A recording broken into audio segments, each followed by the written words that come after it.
राधे राधे भक्तों, जय श्री कृष्णा भक्तों।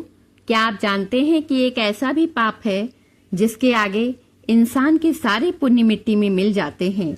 एक ऐसी भयानक भूल जिसके कारण साक्षात भगवान विष्णु भी उस मनुष्य को दुखों से नहीं बचा पाते।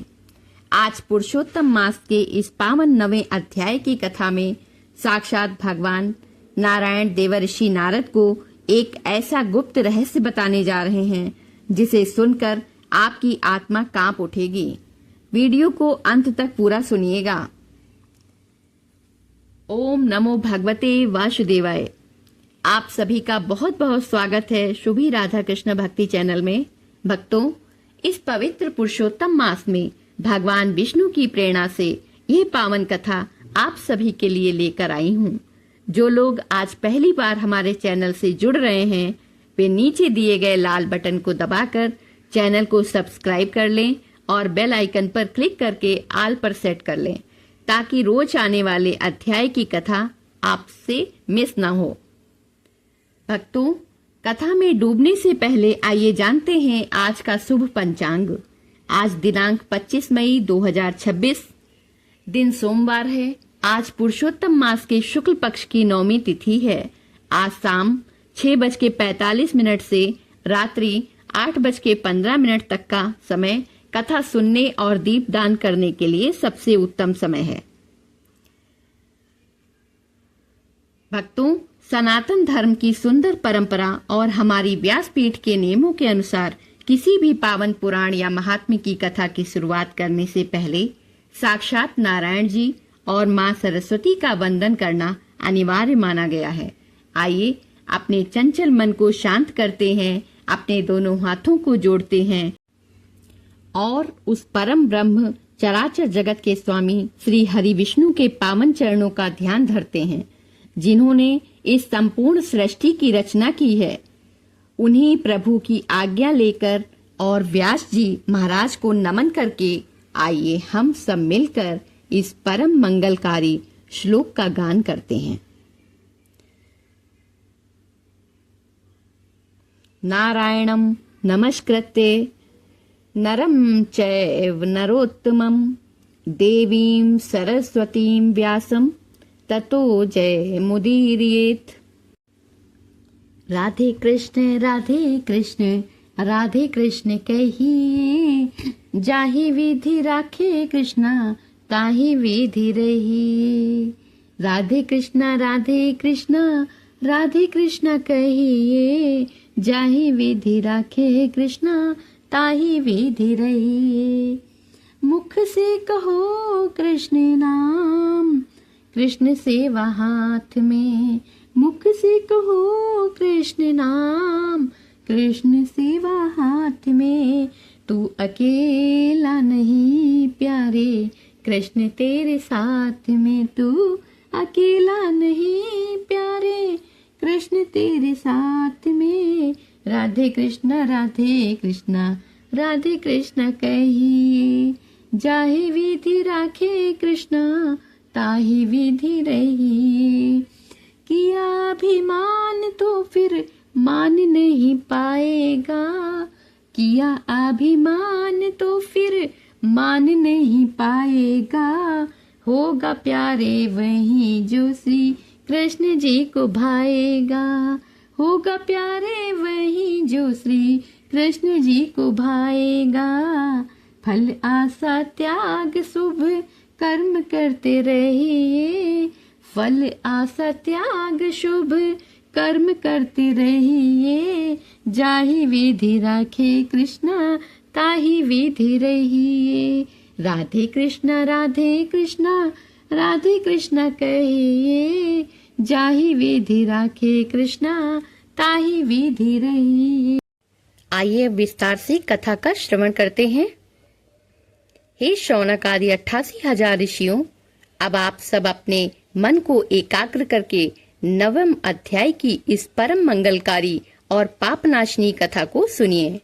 महर्षि वाल्मीकि चक्रवर्ती राजा दृढ़धनवा को ज्ञान का मार्ग बताते हुए कहते हैं, हे राजन, जब देवर्षि नारद ने साक्षात भगवान नारायण से बद्रीनाथ धाम में पूछा था कि प्रभु इस पुरुषोत्तम मास का महात्म्य क्या है और जो मनुष्य धरती पर इसका अनादर करते हैं उनका क्या हश्र होता है। तब भगवान नारायण ने उन्हें एक अत्यंत प्राचीन और हृदय को पिघला देने वाली दिव्य कथा सुनाई थी। भगवान नारायण जी बोले, हे नारद, प्राचीन काल में एक परम प्रतापी और धार्मिक राजा हुए।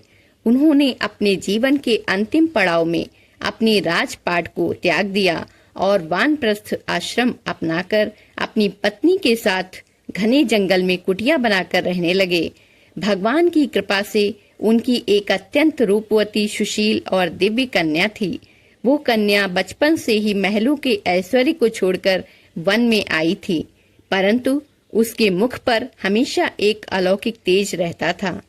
वो दिन रात केवल भगवान विष्णु जी के नाम का जप करती थी और उनके ओम नमो भगवते वासुदेवाय मंत्र में लीन रहती थी। लेकिन भक्तों, विधि का विधान बड़ा ही विचित्र होता है। समय का चक्र ऐसा घूमा कि विवाह की योग्य आयु होने से पहले ही उस कन्या के माता पिता का घने जंगल में देहांत हो गया। अब वो सुकोमल और अनाथ कन्या उस भयानक निर्जन जंगल में बिल्कुल अकेली रह गई।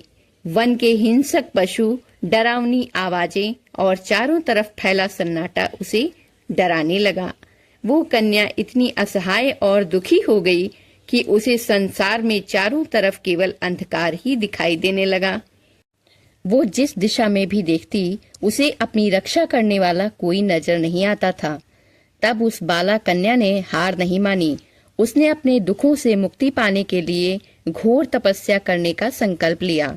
उसने अन्न का एक दाना और जल की एक भी बूंद त्याग दी। वो केवल सूखी पत्तियां खाकर और बाद में निराहार रहकर भगवान श्री हरि विष्णु के ध्यान में लीन हो गई। उसकी तपस्या इतनी भयंकर थी कि उसका कोमल शरीर सूख कर कांटा हो गया, हड्डियों का ढांचा मात्र रह गया, परंतु उसकी आंखों में भगवान की भक्ति की ज्योति जलती रही। उसी समय दैव योग से घूमते घूमते ब्रह्मांड के परम क्रोधी लेकिन त्रिकालदर्शी महर्षि दुर्वासा का उस घने वन में आगमन हुआ। जब महर्षि दुर्वासा ने उस नन्ही अनाथ और तपस्या के कारण सूख चुकी कन्या को देखा तो उनका कठोर हृदय भी करुणा और दया से पिघल गया। वो कन्या जैसे ही ऋषि के सामने आई, वो उनके चरणों में गिर पड़ी और फूट फूट कर रोने लगी। उसकी आंखों से आंसुओं की धारा बहने लगी। वो रोते हुए बोली, हे तपोनिधि, हे महामुने, इस संसार में मेरा कोई नहीं है। मेरे माता पिता मुझे छोड़कर दैवलोक सिधार गए हैं। मैं घोर कष्ट और अकेलेपन की आग में जल रही हूँ। कृपा करके मेरे इन दुखों का कोई उपाय शीघ्र बताइए, अन्यथा मेरे प्राण निकल जाएंगे। ऋषि दुर्वासा ने अपनी आंखें बंद की और अपनी दिव्य दृष्टि से उस कन्या के भूत, भविष्य और वर्तमान को देखा।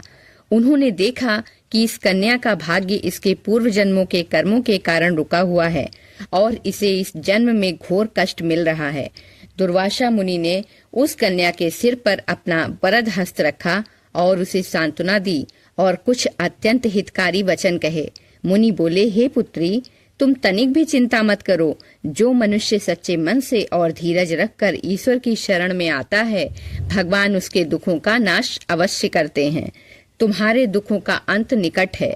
महर्षि वाल्मीकि राजा दृढ़धनवा से कहते हैं, हे राजन, जिस प्रकार उस असहाय कन्या को सही मार्ग दिखाने के लिए स्वयं महर्षि दुर्वासा जी वहां पहुंचे, ठीक उसी प्रकार इस संसार रूपी भवसागर में भटके हुए और दुखों से रोते हुए मनुष्यों को पार लगाने के लिए यह पुरुषोत्तम मास आता है।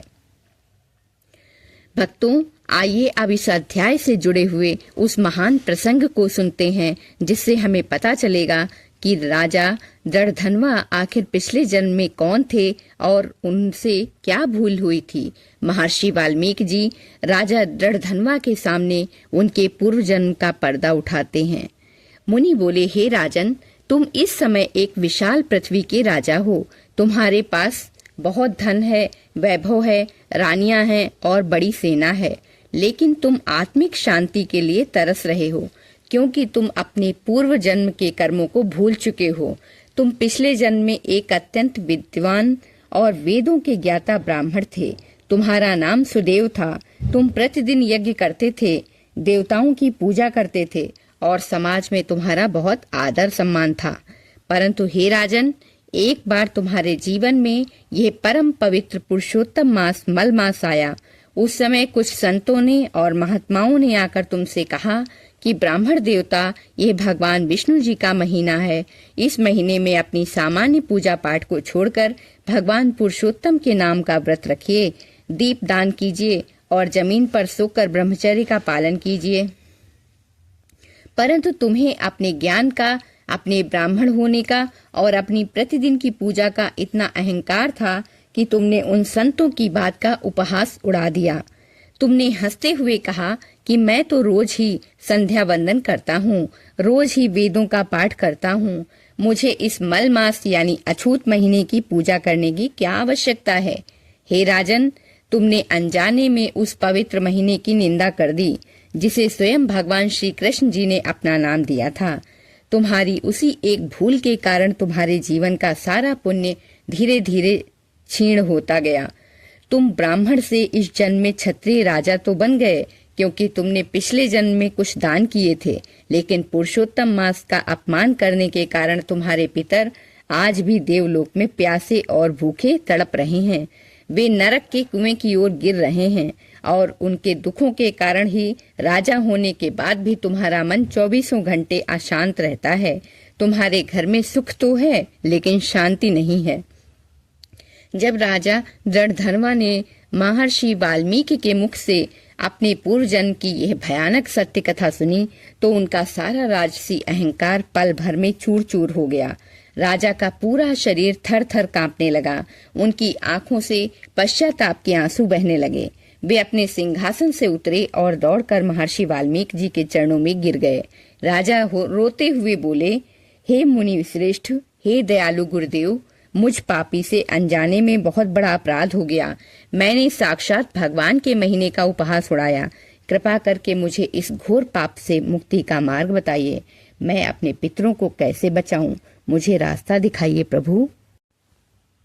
राधे राधे भक्तों, व्यासपीठ से सूत जी महाराज कहते हैं कि इस पावन 9वें अध्याय को पूरी श्रद्धा और तन्मयता से सुनने से मनुष्य के जीवन में निम्नलिखित चमत्कारी बदलाव आते हैं। जो लोग अपने जीवन में खुद को अकेला महसूस करते हैं या डिप्रेशन और मानसिक तनाव से जूझ रहे हैं, इस कथा के प्रभाव से उनका मन शांत होता है। जैसे राजा दृढ़धनवा को उनके पूर्व जन्म के पाप का पता चला, वैसे ही इस कथा को सुनने से हमारे इस जन्म और पिछले जन्मों के अनजाने पाप भस्म हो जाते हैं।